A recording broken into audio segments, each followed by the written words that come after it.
This is the day that a lot of voters have been waiting for. And after this morning's Carolina People, you got to get out and vote. Stay tuned. Coming up next.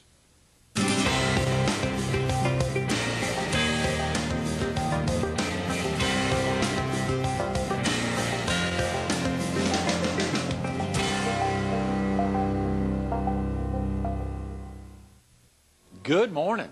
Welcome to Carolina People. This morning we're at the Myrtle Beach Herald. We're focused on elections and kids voting. And we're visiting with the founder of Kids Voting, Horry County, Vernie Dove. Good morning, Vernie. Thank you, Greg. Thank you. Such an exciting day to think it's election day. You be sure to go vote today now. It's a big day. I know there is big lines. Think about that. We've got a sitting president and a potential a real serious candidate there running against him, and that'll all be decided today or by this evening. That's right. Big U.S. Senate race. Yes. Inez Tenenbaum, Jim DeMint. They say that's neck and neck, so it'll be an interesting day. It is so funny to think within 12 hours, really, we'll know how the states are leaning, but particularly how the state of South Carolina and our home state, the Tar Heel state's looking. They got a big governor's race up there. They've got a big gubernatorial race and a big Senate and a big U.S. Senate race with Richard Burr, who's a Wake Forest graduate, by the way. That's exactly right. It is very exciting. And they have kids voting in North Carolina. You know, when I went to the kidsvotingusa.org site earlier this morning and late yesterday to see the number of counties in North Carolina that have a presence. Mecklenburg, very strong. Very strong. Wake County, very strong. Guilford County. It is amazing to see that. Now, was that an inspiration for y'all when you were rolling it out down here? Well, you know, we started this one about 10 years ago, and I think Mecklenburg County was in the loop at the time. Guilford County came later. Incidentally, our daughter, Lou Ann, is on the board of directors of Guilford County Kids Voting. You're kidding. And, of course, she knew what it was all about when she got there because of Elizabeth Teal and myself. But North Carolina's they have really done well. They have been able to, and Guilford County and Mecklenburg County in particular, pick up large sponsors, big sponsors, and they don't have to get out and have all the little fundraisers that we have to have.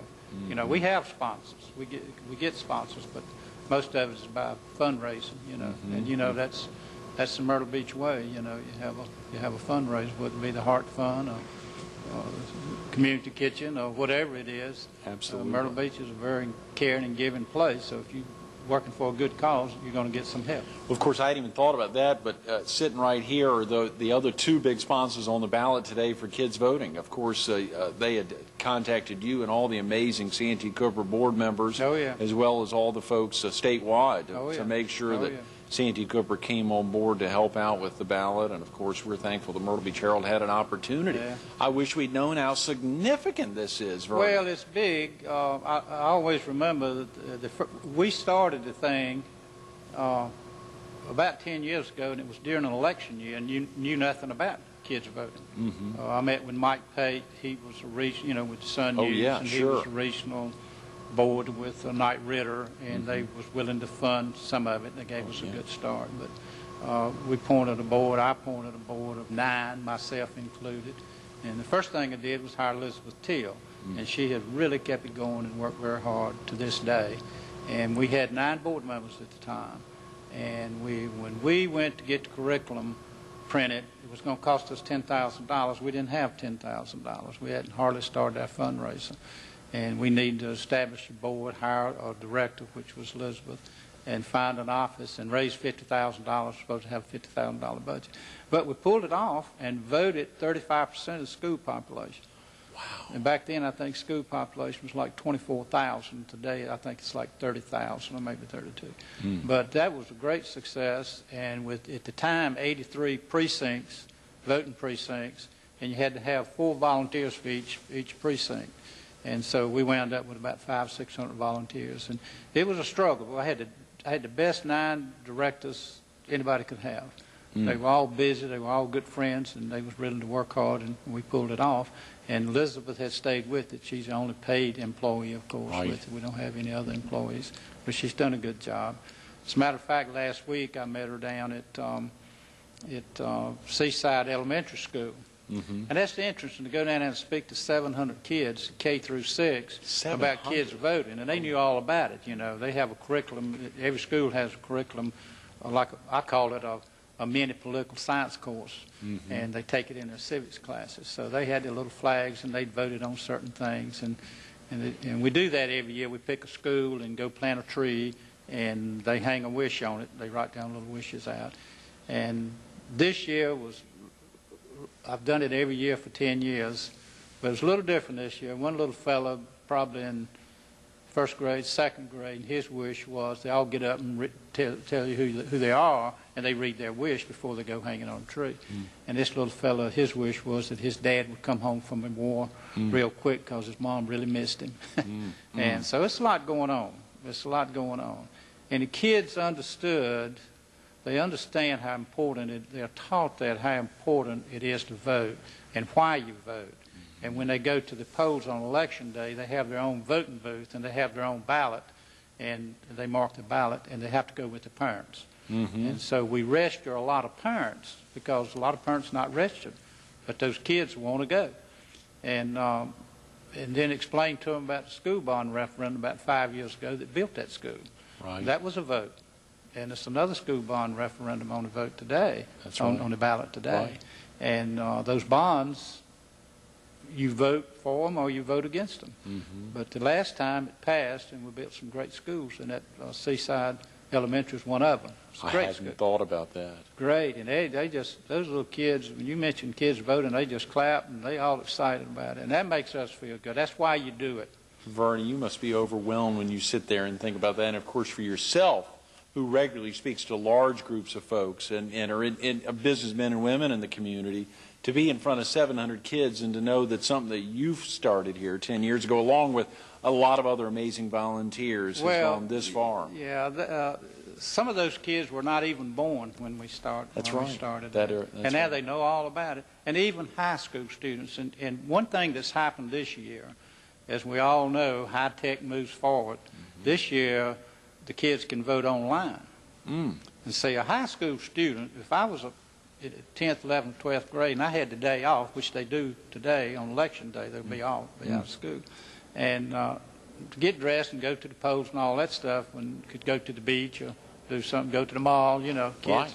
And they can vote online. So we think that might increase our numbers.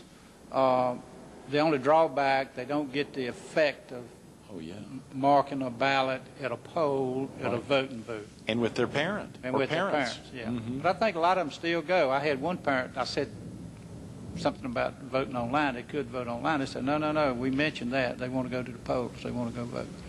That's great. Well, it is powerful being in there, and it's so easy to do, Vernie, and taking that time to register. And I know so many folks registered more than 30 days ago, so they'd be ready today. I think you talked about up in North Carolina the incredible numbers of folks that were out for absentee ballot. Lined up. The same way in Charlotte the other week. Peg and I were up there, and I was reading in the paper and watched on the news. I think North Carolina passed a bill or something. They have 3 additional voting days early.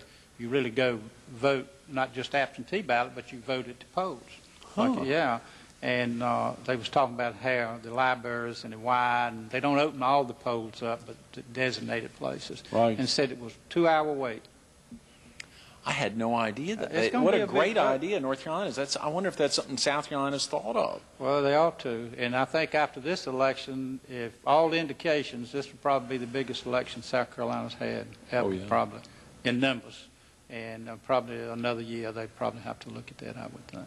It is such a perfect idea because oftentimes, you know, a day like today, I mean, it could be nice, beautiful weather right now, or it could be terrible weather outside. I haven't been out of the studio in a couple hours, but you just have no idea what it would be like. Yeah, well,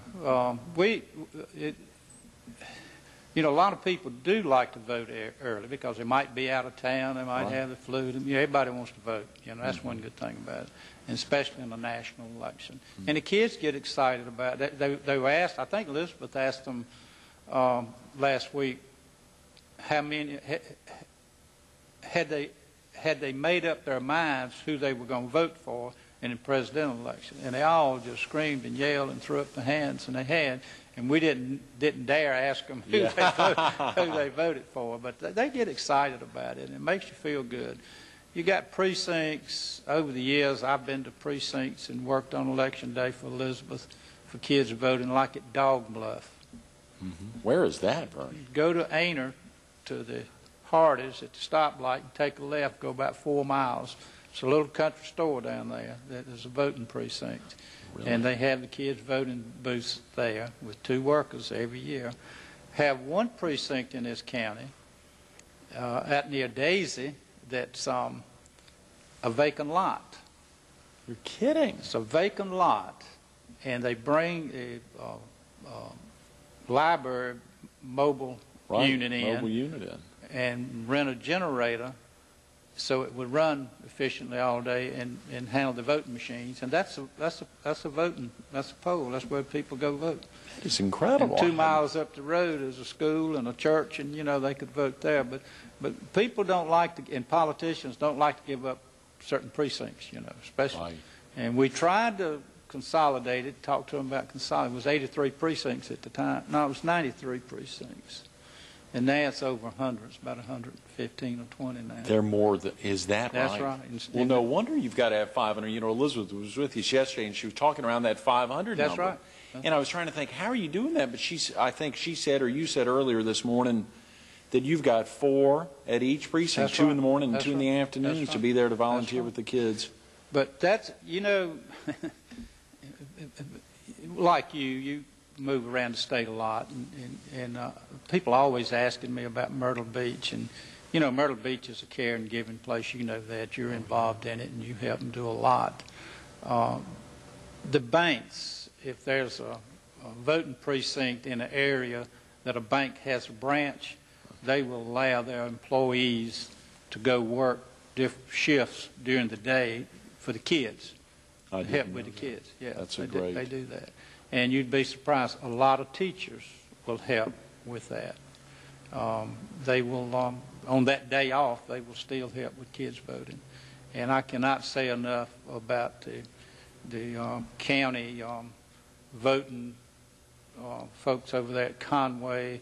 All those booths, there's 2 for every precinct, has to be put out. I mean, they have to be up and ready to go at 7 o'clock in the morning. Mm-hmm. So a lot of their workers will take out a little cardboard booths, and they're very attractive, and they set them up, and then when our people get there, they're ready to go to work. Mm. They deliver a lot of them. Some of them we deliver, but the workers deliver most of them. This has got to be so gratifying. Vernie, think about growing up in Yanceyville. Did you ever, did you have that impact of voting? I mean, were you trained at an early age the importance of voting? Oh, no. But if you live in rural North Carolina, you vote, and you don't have primaries.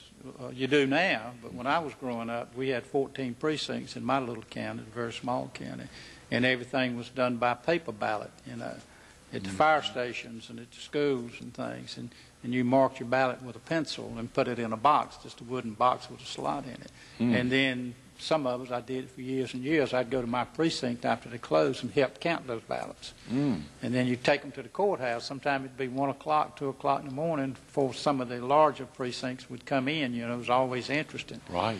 And it was one precinct in my county that had 49 registered voters. And they would finish, about 10, 11 o'clock that day, election day. But they'd hold that box out. Oh, yeah. They was always the last one to bring that box in. They'd wait until every box was in and bring it to the courthouse. And sometimes it would be close, and that would determine the election. It would be a determining factor. Mm-hmm. Well, there have been some elections recently, and of course, 4 years ago, with the presidential election, it came in so dang close, and that it's dependent on a couple of counties in a single state. How amazing. It is amazing. And see, the last presidential election, President Bush did not win the popular vote, but he won the electoral college. And that's what it was set up for. And that's how close that was. Yeah. Now, when you talk to the kids, do you all ever get into the electoral college, or you all keep it simple? Oh, yeah. They have a curriculum, and that curriculum was drawn up by and published by a group of political science professors across the country. Right. And I remember one in Arizona. Kids voting started in Arizona. That used to be they had the worst percent of voting record of any state in the whole country. And the people that started kids voting wanted to put a stop to that, and that's where it started. And it really helped out there. But yeah, they have a set study function they go through the course of the whole year, studying about democracy, why you vote, how important it is to vote, how every vote counts, every one vote counts. And they get excited about it, and they go to polls and they vote, and then we publish it, after the election today, and, get all the votes in. It'll be published, and it'll be on TV. And, the first one we had, nobody ever heard of kids voting. Sure. Yeah, and it had never been tried, so it wasn't easy, but we got it done. But everybody would say, well, Vernie, the kids going to vote the way the parents do. They just hear the parents talk about it. And I said, well, you're probably right, but at least they'll go vote and know how to vote. But don't you know, in that first race, they voted opposite of their parents. Yes, sir, they voted opposite of their parents. And we had the funniest thing to happen. That first election, Nick Theodore and David Beasley were running. Right. And the parents, and David Beasley carried the county. But the kids voted for Nick Theodore. You're kidding. And when it shocked everybody, when the news people, when they quoted the kids and asked them why they do that, they said because Mr. Theodore was smiling.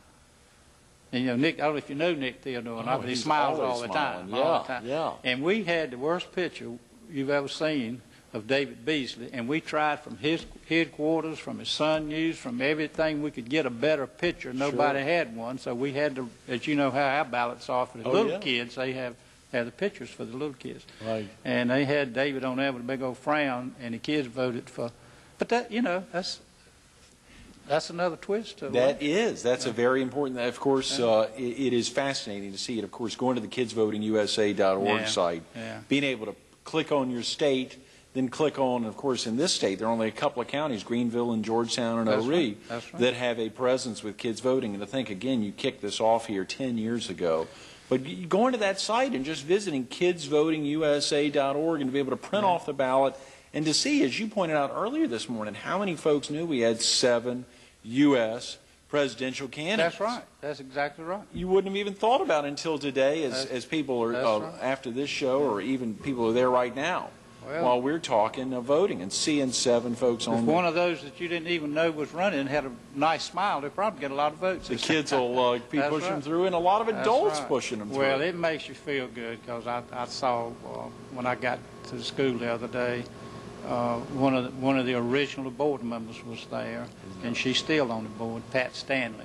Oh yeah. Pat's been around the beach a long time, banking, and she was there. And Elizabeth, of course, Elizabeth Teal has been there from day one.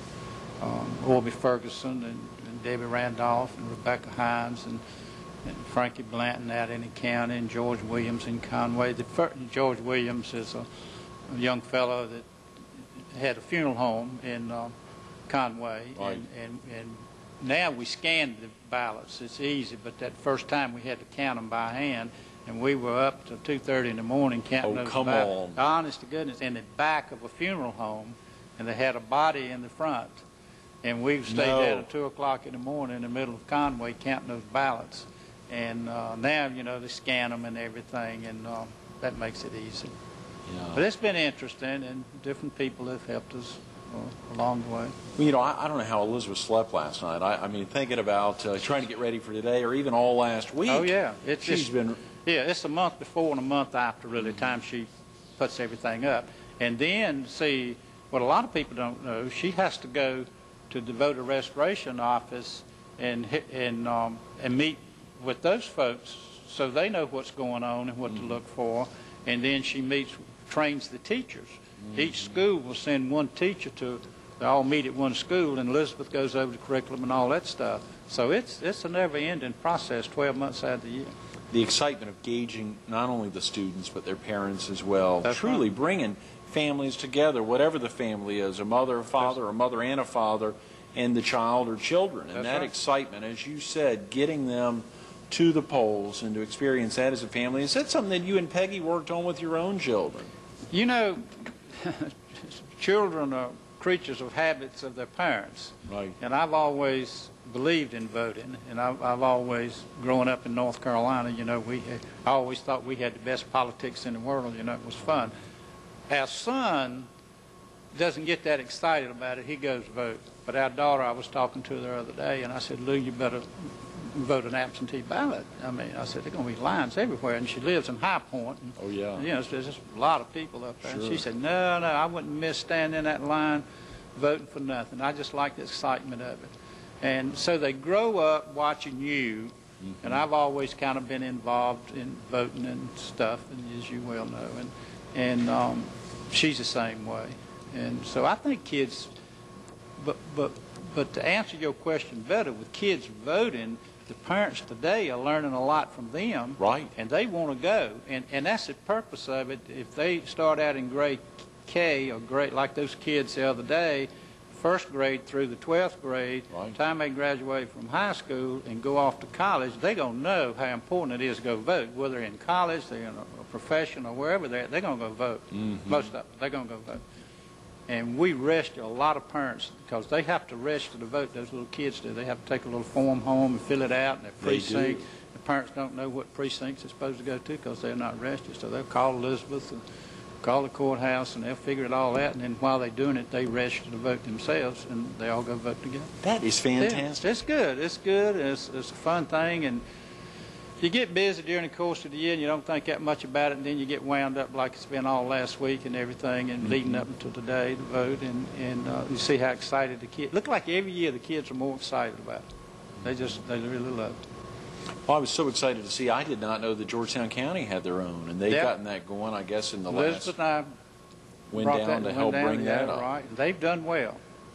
The biggest challenge we had, and we never pulled it off, and I wish we could. We tried to get Spartanburg County to take on kids voting. But it's 7 school districts in Spartanburg County, and 7 school boards, and 7 superintendents. Now, you can't get them all on the same page. We tried, we really tried. I had some friends in Spartanburg, good friends, that set up a meeting and went up there and everything, and just didn't work. But maybe someday it will. You know, I was about to ask, do elected officials get real active with it? And I guess at some level they may not, because they don't want to be perceived of being, you know, kind of swaying the parents' votes or otherwise. Yeah. But it would be a great thing for them to get active with. I was going to ask if you talked to your good friend or your friend Governor Sanford about them possibly pushing that from that bully pulpit to talk about the importance of kids voting. He's aware of it, and he's mentioned it from time to time. We try not to get involved with the candidates one way or the other. Right. Sure. Because, sure. you know, you got the Republican Party here in Horry County, you got the Democrat Party, and right. you know, if you, you know, they get, we just stay out of that. Yeah. You know, I'm about as independent as it gets. That's right. And we try to stay out of that. But the ones that know about it really like it. I always remember Joe Riley down in Charleston. He always asks me about kids voting every time he sees me. They don't have it in Charleston. We tried. That's a triangle down there. It's 3 counties. And Berkeley, and with sure. that post and carry, you know, what they do for one county, they're going to do for all 3 of them. And man, we just couldn't get it done down there. But you need somebody that's got the time to do nothing but to locate it all over the state. Elizabeth can't do that. She doesn't have the time. Nobody has the time unless we could pay somebody to be a state director. Well, I've asked you that question before, Vernie. If you weren't currently, you know, chairman of the board of the Chamber of Commerce, if you weren't doing, I mean, you know, which you're not doing now, if you weren't on the Santee Cooper board, if you weren't doing this or that, what would you be doing? I've heard you say, yeah, I'd love to be rolling out kids voting statewide. I'd love to take it statewide. I would love to see that. And it could be done if somebody had the time and could afford to do it, because it's not a big state, you know. You wouldn't have to, but the goal is, it'd be nice to put it in every county in the state, and it's not that many counties in the state. Surely the counties that have a single school district, like Horry and Georgetown, right. if we could find other counties like that statewide. Yeah. It would be a great thing, and they all get excited about it. I had Elizabeth speaking to the Leadership South Carolina class. It comes here. You're familiar with that. It comes here once a year, and she's always spoke about kids voting, and then they paired up with somebody else. She doesn't do that right now, but she's done it for 5 or 6 years since I was in that program several years back, and once I graduated, I'd get her to come talk to me, come to Myrtle Beach. And man, every time they get all excited about it, and they want to do it, and bam, bam, bam, but it just takes somebody. One person could do it, if you could find the right person, had the time and the money. Vernie, we got 30 seconds. Do you have a prediction on the winner of the presidential? I think it's too close to call. Yeah. I really think it's too close, and I've never understood undecided voters, but I really believe the undecided voters will swing this election. But I do predict we might not know for a couple of weeks. I do. Well, I just think it's going to be such a mass amount of people voting that something's going to get messed up like it did in Florida, and it's going to be 2 weeks. And I'll just make that prediction right here with you, and we'll see what happens. And I hope that doesn't happen. I hope that doesn't happen. We'll know in 12 And then hours. the other race is going to be very close with Inez Tenenbaum and Jim DeMint. That's going to be a toss-up. Yeah, big day today. Thanks so much for Thank being you. with us. Get out there and enjoy vote. the kids right. today. Thank you for giving the kids this much time. Absolutely.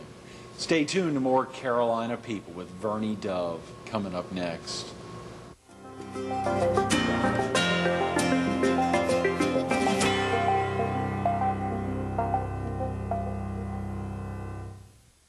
Think about it. Keywords like that: civic responsibility, citizenship, political participation, democracy.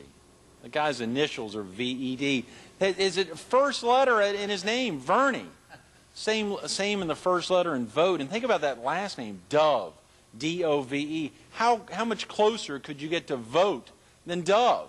The only letter off is the D and the T there. I mean, think about that.